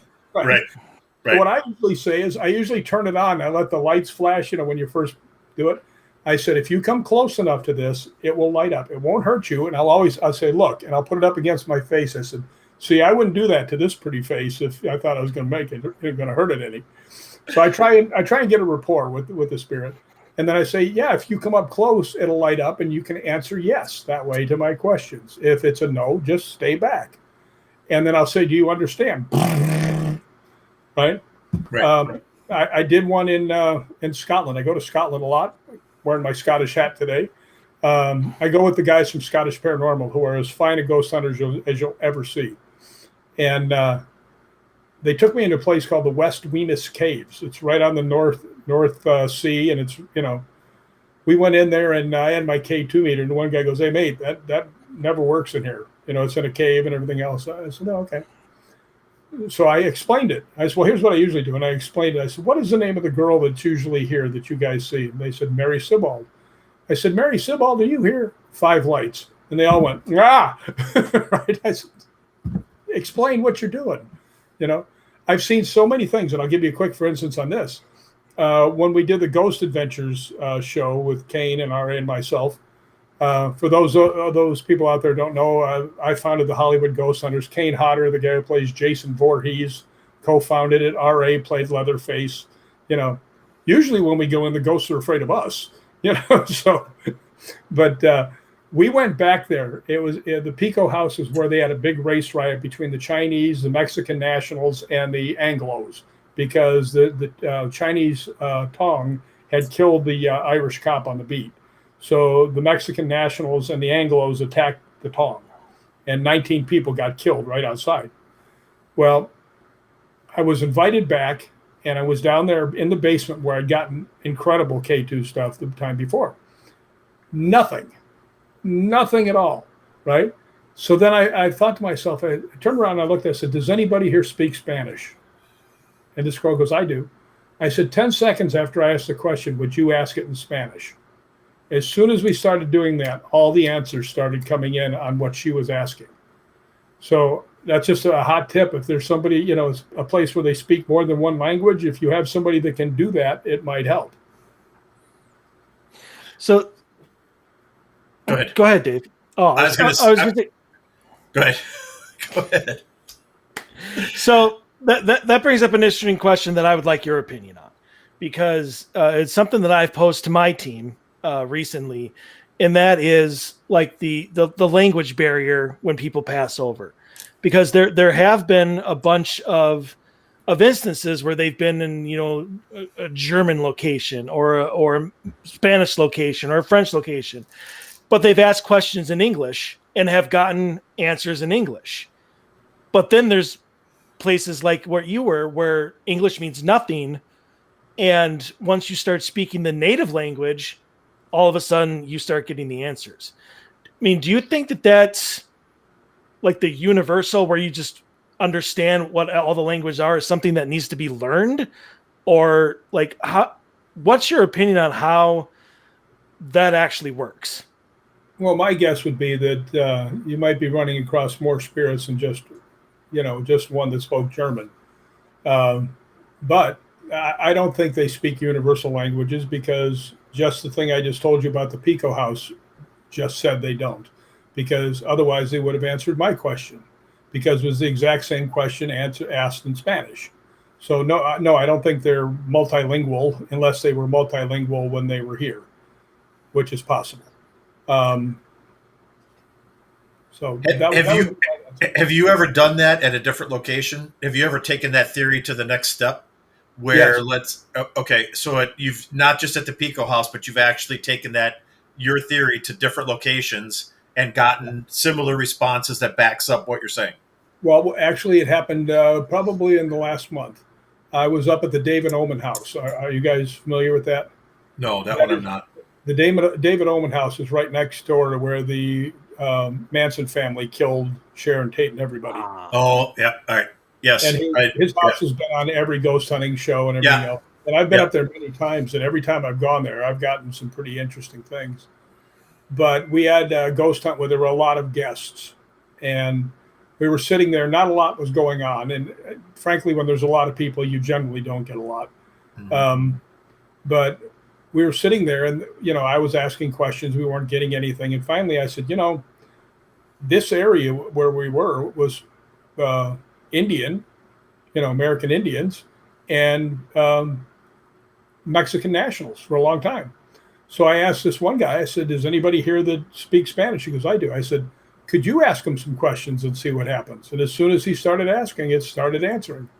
So yeah, I think it's a very valuable tool. You know, if you actually have somebody there can speak that. We had nobody there that could speak Tongva, which is the native tongue of the Indians that were there. So, but they did reply to the Spanish. So, I find that very interesting because I've always in the back of my mind I've always thought if I'm going to a Swedish settlement or if I'm going to some place where there was a lot of immigrants or a lot of native location, how interesting would it be to pre-record questions in the native tongue and then play those questions off of a recorder and see if you get any type of response? Well, you know, actually, it's after the Omen House. That's exactly what I thought of. And I had actually gone trying to find Tongva native speakers, which if you on Google, they practically laugh at you. You know, right, yeah. And I do have a girl who's Native American. I asked her about it. She goes, I have no idea where you'd find somebody like that. So, yeah, but I do think if you could get things pre-recorded, but the problem with that being is how are you going to interact when they answer in that thing and none of you know the language? Well, you wouldn't, right? In that respect, you wouldn't be able to intelligently interact, but you might be able to engage them enough to keep them there so that something else might happen. Well, plus right? So you're not going to be able to intelligently talk to them, right? Obviously, but you might be able to gather their interest, like you said, draw them in from afar, bring them closer to you, out of number one, the respect that you're speaking their language, and number two, that you're going there with open arms and a loving attitude, and not going in there like, hey, you owe me something. Perform like a circus monkey. See, now I think exactly what you said there is very credible. I think what would be really good is if I was able to get somebody that could speak Spanish, because LA, was at one time was pretty much part of Mexico. Yeah. And actually have them pre-record how to interact with the K2 meter. Yeah. And see how that works. But when you do talk to them, with the pre-recorded stuff, you might get some really interesting answers on your voice recorder. So definitely worth doing. Right. I would think so. So, Rick, when you use your K2, and you seem to use it a lot and you get a lot of responses, one of the things that has always, I don't want to say baffled me, but maybe frustrated me is when I get equipment interaction, there really almost never seems to be like an EVP that goes along with it. Do you get EVPs with your K2 hits? Yeah, and actually, not as often as I get K2 stuff, obviously, because I don't get EVPs as much as I do the K2, because I've had running conversations, through the K2. But yeah, I actually have had things that have happened that I had heard, later on when I was listening to the voice recorder that was at the same time. So that's pretty interesting. I'll tell you what else is interesting too when you're talking about equipment. I did a thing down at the Dodge Phelps abandoned hospital in Ajo, and it was on a live stream that they were showing. And I had my K2 meter, and I had the REM pod about 4 or 5 feet from me. And the other guy that was there that was filming had 2 K2 meters and a REM pod, not a REM pod, a Mel meter on a T-bar on a thing, and he had it sitting across. Now, the whole time we were down there, his stuff never went off, to the point where he asked me, he goes, "Why is your stuff always going off?" I said, "Because I asked him to come over here." And he goes, "Well, yeah." And I said, "He did." Right. And I said, "All right, let's test this out." I said, "Can you make this go on?" It goes all 5 lights. I said, "All right, now the REM pod's all the way over there. If you go and put your hand like right on that, the antenna, the silver spot," and I walked over, I said, just come up close to this. And I walked back. I said, "Then we'll know for sure that you're here. Can you do that?" And he goes, all the lights went off. And the guy just like this, and this girl that was there, she yells from behind, "Wow!" Right? So I said, "All right, let's try something else." I said, "Can you make this go off and then make that go off, one right after the other?" Right? And I have that on film. So it's interesting that you can get things to interact with you like that if they understand what you're saying. I mean, I had that at Wolf Creek. I was sitting there and I was getting K2 hits in the room, and I had the REM pod up in the corner. And I said, I told you how that works, but you haven't done anything. You think you could make that go off for me? So, I walked out to see if anybody else wanted to come in and investigate a little bit. Nobody was out there. And I walked back in. I said, all right, well, I'm going to sit down for a little bit. My batteries are kind of going low. Could you light it up one more time? And it did 2 lights. And I said, come on, man, light them all up, all 4 lights, blah, blah, blah, blah, blah, blah. Thank you. And walked off. So, I think if you make a proper connection, that you can get more things happen, if that makes sense. If they like you, they'll play with you. If they don't, they won't. And I do think that it's the energy that you give off is what brings them in, because their energy, we're energy. If your energy is welcoming, right, that's who they'll go to. Yeah, 100%. I agree with you 100%. I've been saying that for decades. That it's what you bring to the party that causes interaction. That's why I've watched people walk into situations and this place is dead. There's nothing happening. There's nothing here. I don't know what all the hoopla was about and blah, blah, blah, blah, blah. We've been here for 4 hours, haven't got a single EVP, absolutely nothing. Everything we've asked, nothing's responded. And I walked into the exact same room, totally different mentality, totally different attitude, and walked out of there with 4 rock-solid EVPs from the exact same location that were intelligent responses to what we were talking about. So I agree with you 100%. It's all about the energy you present when you walk into a situation. Yeah, it's just like talking to people. If you're friendly, people will be friendly to you. South side of Chicago, that's not always the case. Not always. It's nice talking to a South Side guy. Yeah. Yeah. I was from McKinley Park is where I lived. Gotcha. Yeah, I was down in Homewood Flossmoor. Oh, you were out with the rich guys. Yeah. I wasn't rich, but yeah. I was about 3 miles from White Sox Park. Gotcha. So yeah. Well, we were at Comiskey all the time. We never went. It was a rare deal. Only if there was a doubleheader with the Brewers and we could get $4 bleacher seats would we go up to Wrigley. Because the Bud guys up there would serve us underage, and it was a doubleheader in the summertime, and you kick the shirt off and you kick back into bleacher seats, and there's hardly anybody there. Now they're like, when I saw, they're like $200, $300 a ticket to get into bleacher seats at Wrigley. We used to pay $4 for a doubleheader with the Brewers, and there'd be like 30 of us in right field, in the whole entire bleacher section. It was great. I'll tell you something funny. At one time, I worked for a security company, and I was part of the best way of saying the bodyguard division, because you'd be like the only person that would be there to protect people. And I actually was the dugout guard for the White Sox one day. And when the head guy was saying, Rick, you're going to go down and guard the dugout. And I said, you realize I don't carry a gun, right? And he goes, no, it'll be fine. And I said, okay, I got one question for you. And he goes, what's that? I said, what do you expect me to be able to accomplish that 25 professional athletes with baseball bats can't? be intimidating, right? You allow them to escape. Right. You take the beating so that all the guys get the hell out of the dugout. Right. Well, I would not be in favor of that outcome, but no, I wouldn't either. That actually was the job, to get in the way. You know, so. But the guy was stunned when I said that. What do you expect me to do that they can't? They got bats and they're professional athletes. Yeah, and they're in great shape. And they can hit a 480-foot home run. They take a swing at your kneecap when you're running at them. You're going down. Guarantee you. Yeah. Yeah, and there's a lot of them. Yeah, exactly. Yeah, exactly. So, obviously, you've had a long paranormal career. So what got you into acting, especially stunt work? I mean, you have 75 movies under your belt, and that in of itself is like a long career. What got you into that? Actually, it's not 75 movies. It's 75 movies, TV shows, and other things. 75 credited things, maybe I should say. Well, like I stunt coordinated the webisode for The Walking Dead. I stunt coordinated the Friday the 13th video game.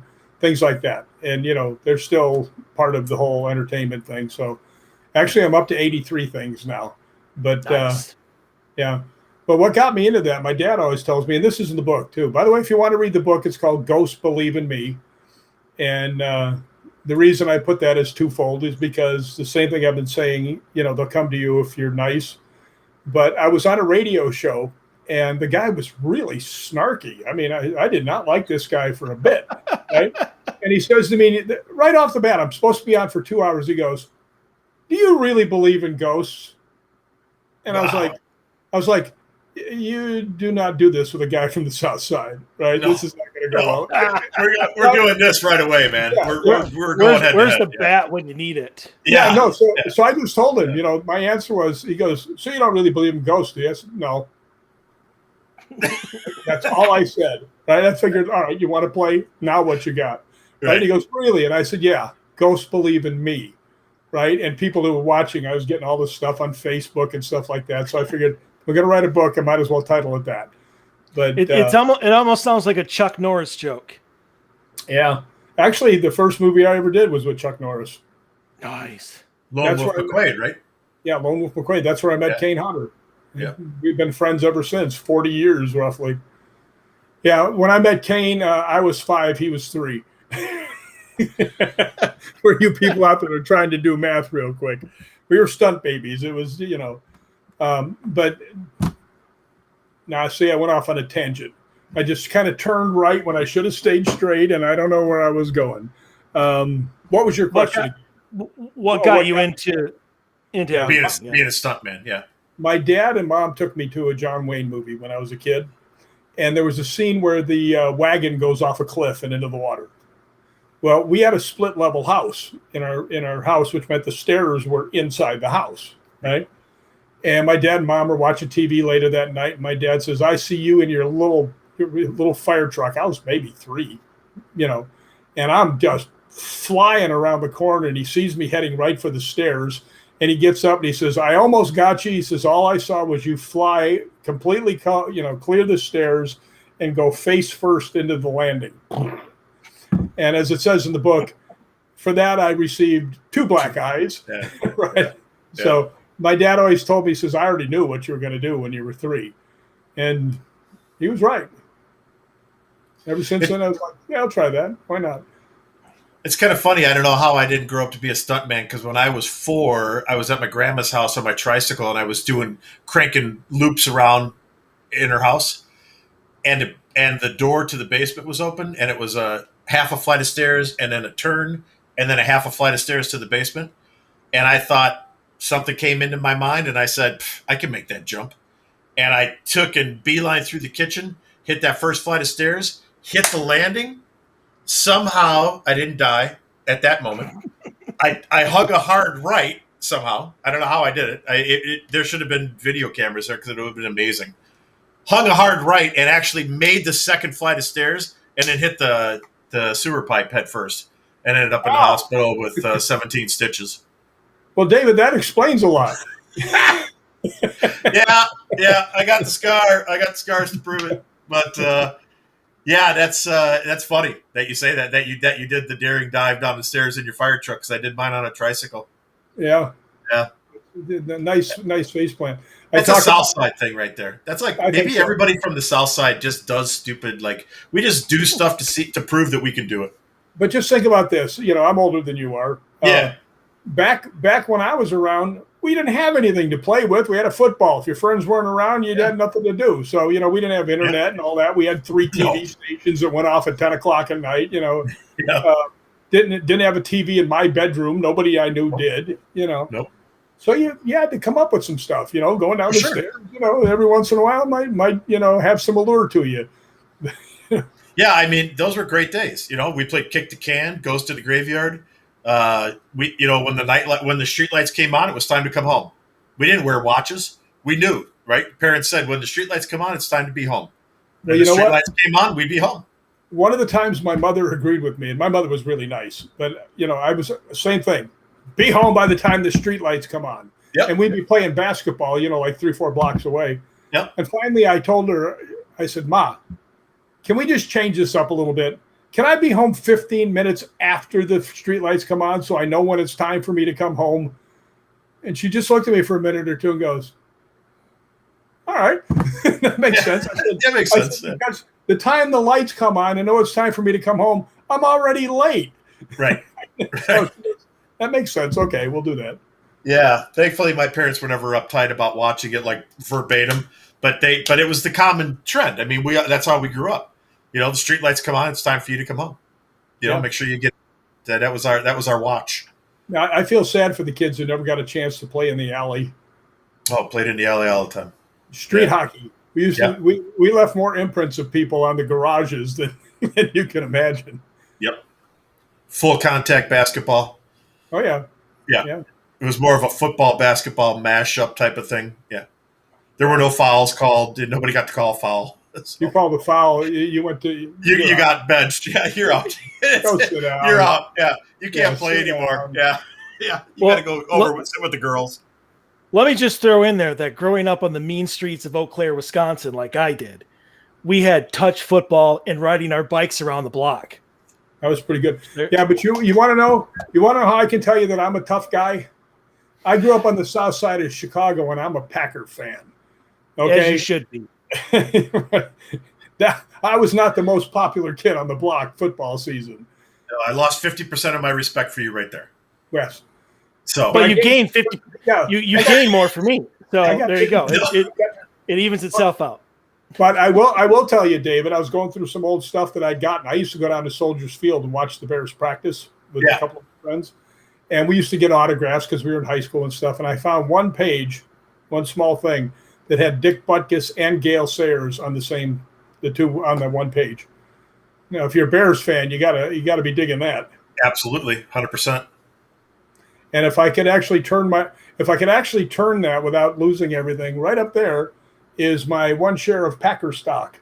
So you are a one share owner of the Green Bay Packers. Yeah, you don't need to show that. That's fine. We'll take your word for it. Well, it just means that he's got more control over a football team than you and I do combined. Yeah, exactly. No, that's not what it means with Packer stock at all. This is right on there. Pretty much, you bought this and you get nothing for it. Yeah, that's pretty much what it says. You get the privilege of shoveling the snow. You're the person we're going to call when it's time to shovel the snow off the bleachers. Yeah. Yeah. I was going to say it gives you the opportunity to get a letter letting you know that there's a shareholder meeting. Oh, I get those all the time, but they're not letters anymore. They're email now. Well, yeah. Fair enough. All right, let's talk some ghosts. Enough about let's talk ghosts. So so being in kind of the horror genre, right? So you're like that's kind of your background, right? You know, like have you been to a location, just a filming location, where all of a sudden you stopped and said, "Holy shit, I think there's something here"? Yes. Okay, tell us about it. I cannot tell you the name of the studio because that's fine. That's fine. Very upset about that. But I had heard that the second floor where we were filming was haunted. So I talked to the security guard. He goes, "Yeah, you can go up there." So I actually asked a couple people if they wanted to go, and they said, "Oh no." Right. So the makeup girl said, "I'll go with you." So we went upstairs, and as soon as we got up there, you know how you can see in a dark hallway, you can see the light from the door at the end of the hallway? Yep. We saw feet go across, right? So I looked at her, I said, "You see that?" She goes, "Yeah, I saw it." I said, "Okay." And then I started asking if anybody here, the K2 started going off. And I said, "Well, can you tell us you're here?" And we heard voices, and we're looking at each other like, wow, this is pretty good. Well, one of the security guards and one of the actors from the show came up. And they said, "What's going on?" They said, "We hear your ghost hunt. We want to watch." The guy goes, "What's that thing in your hand?" I said, "Well, it'll pick up energy. It might mean there's a spirit here." Right? And he goes, "Really?" And he said, "Yeah." And I said, "We saw shadows and we heard voices. So if this goes off, there might be something there." And the guy starts swearing. He goes, "I ain't afraid of no ghost." Blah, blah, blah. Right? And all of a sudden the thing goes off. And I actually have this on video because I was filming. And all you can hear is them running down the stairs. Right after that. So yeah, I have. We did a movie in New Orleans, and I went ghost hunting all around the hotel I was in. So yeah, if I'm on location, I try and find a place to go. But if you guys know, I don't know if you know this or not, but I'm a member of Scottish Paranormal, And I go, well, not the last 2 years, obviously, but usually for a month every year, and go ghost hunting through all the castles and everything else. They've taken me to the Hellfire Club and Lep Castle in Ireland. And then another group took me into England, and I went, by the way, England is freakishly haunted. One thing that you'll see, I mean, I hope you guys get to go to Scotland and ghost hunt. If you do, let me know and I'll hook you up, because, I know everybody there now. Well, actually, we want you to hook us up. I'll do it. Yeah, exactly. I would love to. It's on the bucket list to go to like Lem Castle and the Hellfire Club and some of these other locations. Yeah, and well, Scotland is the thing about Scotland is there's so many castles, right? And there's so many abandoned castles. Some of the best things I've gotten has been with one other person in an abandoned castle. But I've been through so many places with these guys that that's where a lot of my stuff is from Europe. And I will tell you, the intensity of the hauntings in Europe and the UK and stuff like that is much more intense than here. So, I mean, if you go ghost hunting, you want to really get something, hit the UK. All right. So I'm wondering real quick here. I'm wondering, when you get contact, like an EVP contact, let's say, and you're at one of these like abandoned castles, but you're getting responses to your questions and stuff like that. Do they come through with an accent, or does it come through as you and I are speaking right now? Well, it really comes through as the way we're speaking, except for one, and this was on a Frank's box. I was in Balgony Castle in Scotland, and I was sitting next to the Frank's box, and I just said, I have this on film too. I said, is there anything in the castle we should be worried about? And it says very clearly with a Scottish accent, the energy. So, I mean, it's pretty right to the point, if you ask me. It's an intelligent response, yeah. But Hellfire Club, we got accents too. But the accents were not English. Were not Irish. It sounded more English, which was really good to me, because the person I was trying to speak to, was an actual relative of mine from England who was one of the founders of Hellfire Club, a guy named John Wilkes. And I had the most phenomenal Frank's box session you'll ever see. And it's in the book. By the way, in the book, just, for people who like to read, if there was ever anything really unusual that happened and someone else was there, I let them write their version of the story, and I put them both in there, because I can write any damn thing I want. Any author can. Right. But if there's somebody else there and you put their part of the story into it, gives it a lot more validity. And what happened to me at Lep Castle, I mean, is off the charts. I mean, it's so ridiculously off the charts. Buy the book, read it. I guarantee you'll go, holy crap, I've never even heard of anything like that. But it's you got to get over there. But when you're talking about EVPs, though, it's funny. I had one from a place, a famous magician supposedly lived there here in California area. And once again, I'm not allowed to say what it was. That was one of the prerequisites of going there. But he was a very famous magician. Very, very, very famous magician. Okay? But anyway. That narrows it down. Yeah. Yeah. Long time ago, in the 30s, roughly. Yeah. That's where I was headed. Yep. Yeah. If it's not the first name you think of, you should just quit. Anyway. But we went there, and me and one of my guys, not Kane or RA, another guy in my group, we went downstairs, and as we walked into the room, this huge shadow went across the wall. Now, I'm 6'4", and I weigh about 240, and the other guy that was with me is like 6'3" and 280. So we can cast a shadow, right? So we went back and forth, and we couldn't cast any shadow at all.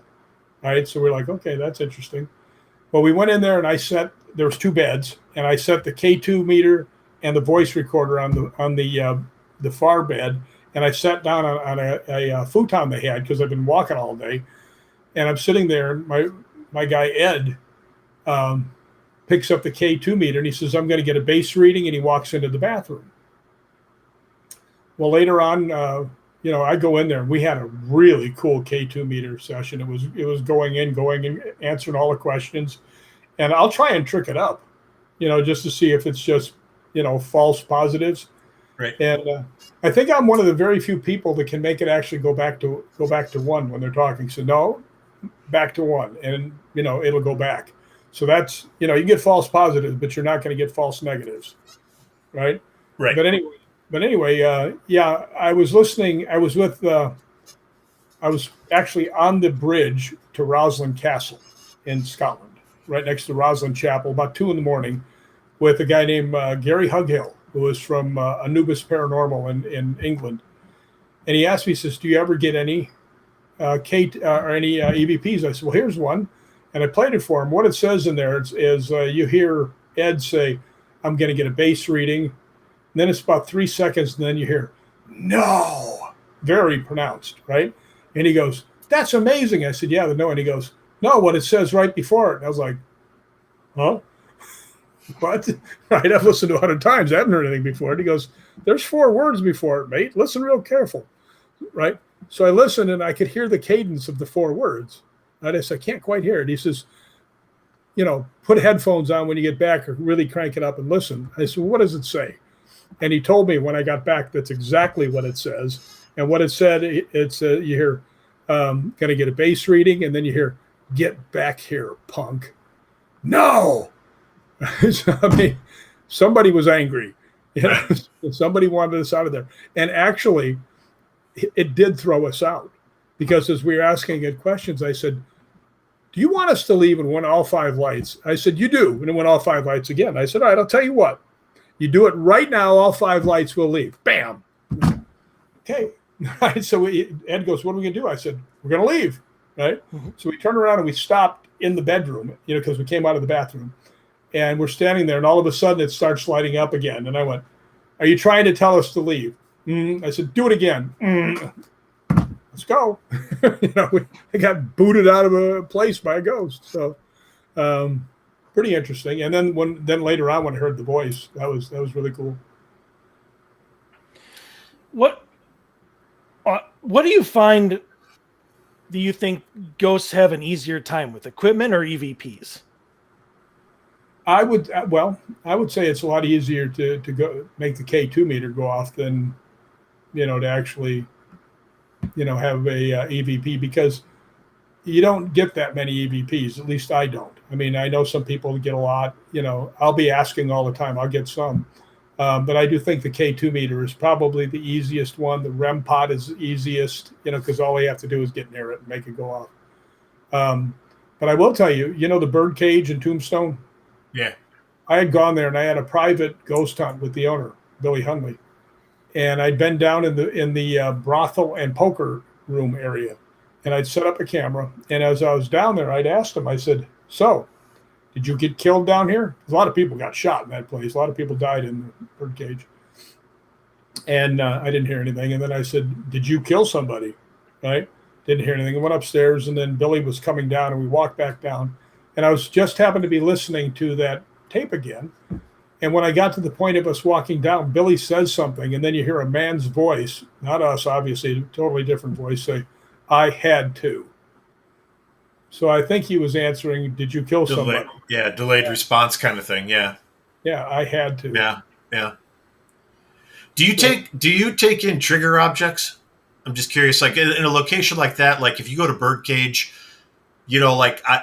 and I don't do this all the time, but I have done it, like where I might take a bottle of whiskey, and pour a couple of shots of whiskey, because that would have been something they would have had while they were playing cards, or taking a deck of cards, like a new deck, and say something like, here's a new deck if your deck's getting wore out, or I don't know, maybe silver coins, and I've done that in the past too, where I've taken like correct time period money in coinage and said, we'll leave these here for you, type of thing.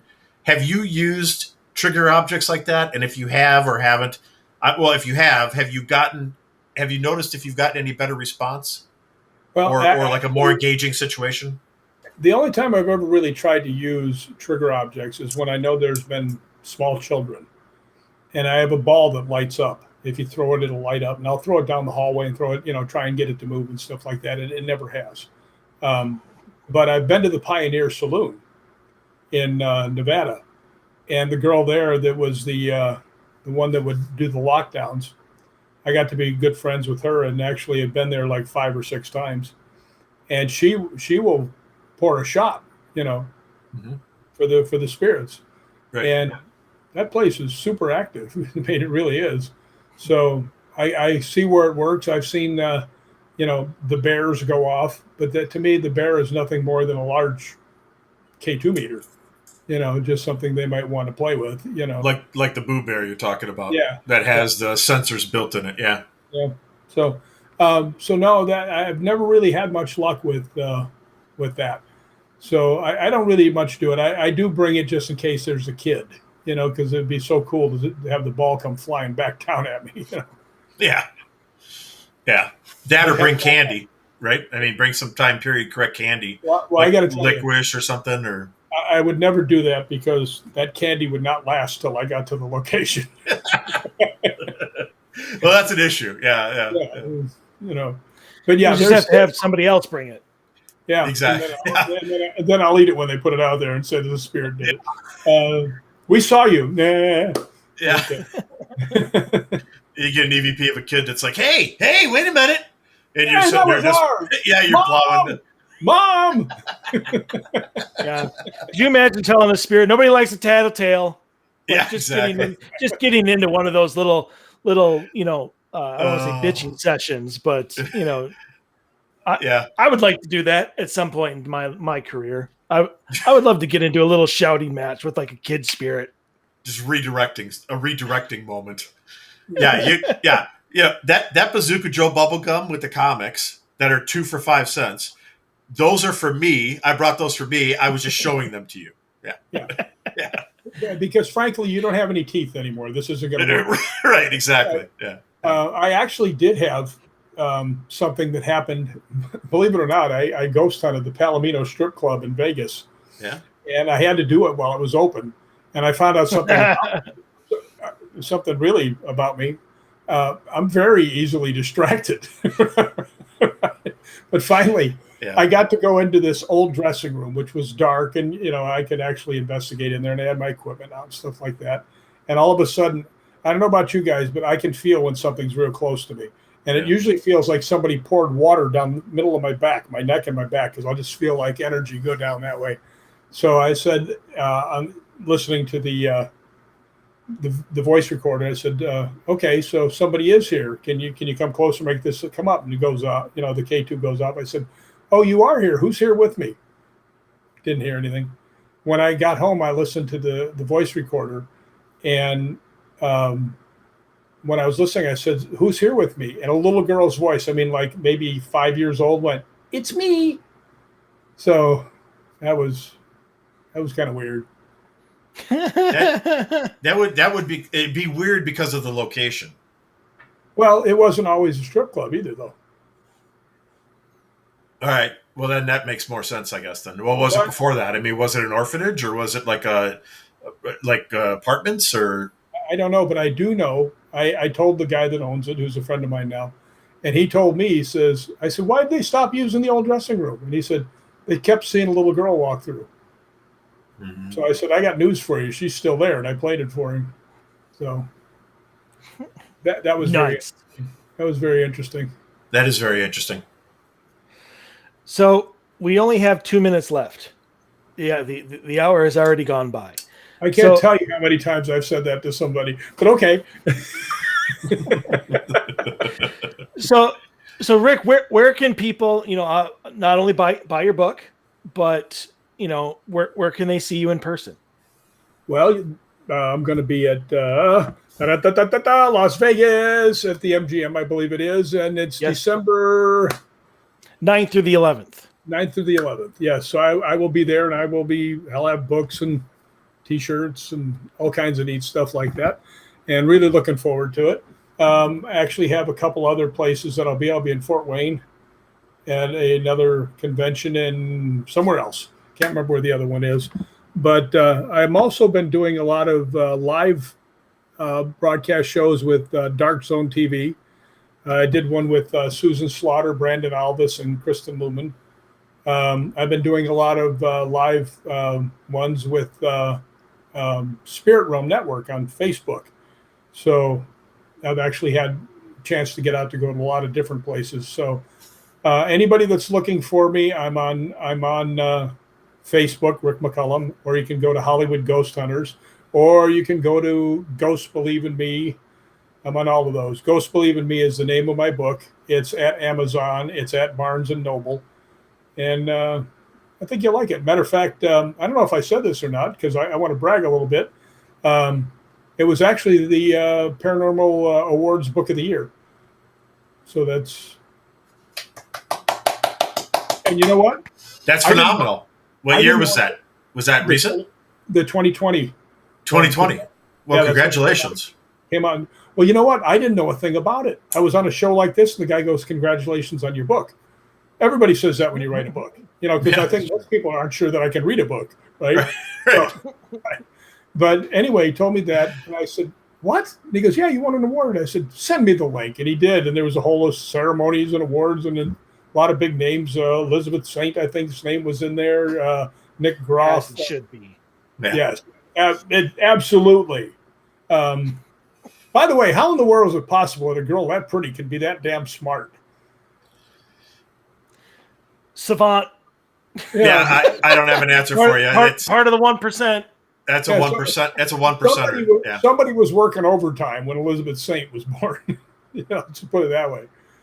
So that's where you can find me, and I do answer everything that comes to me. If you have any questions, anything like that, it'll be, it'll be a lot of fun. Absolutely. Yes, it will. And come visit us. Come visit all of us at the MGM, the 9th through the 11th of December. And Kane will be there, I'm pretty sure. I don't know about RA, but I know Kane is going to be there. And if you haven't met him, he's worth the price of admission by himself. So come on down. Come on down. VegasParaUnity.com if you want to get your tickets for that. So perfect. Rick, thank you for coming on, especially, as I said, short notice. Really, really appreciate it. We'll have you back. I would like to have like you and Kane, maybe even RA on at the same time, like all three of you. That's almost impossible. I mean, I was it took me like pulling teeth and threatening dirty pictures that I have of Kane to get him on the George Norrie show, which is right. AM coast to coast or I mean, it's huge. And the problem is he's always at conventions on the weekend, or he's doing a movie. And if he's not, he's with his family because he never gets to see him. So getting him to do a show of any kind is like next to impossible. But we're Monday nights. We're Monday night, not the weekend. So you can always sell them. You could sell them on that point and be like, look, the weekend's over. You got to spend some quality time with the family. Now it's Monday night. So you missed the first quarter of football. So what? Yeah. Well, the best thing to do is ask him when you see him in December. There you go. Because then you have and I have a secret weapon, and her name is Greta. Oh, well, everybody loves Greta. I mean, come on now. All right. Well, that does it for us this week. We'll be back next week with another great episode. So stay healthy, stay safe. We'll see you then. Thanks, guys. Rick. Thanks, Rick. You're welcome.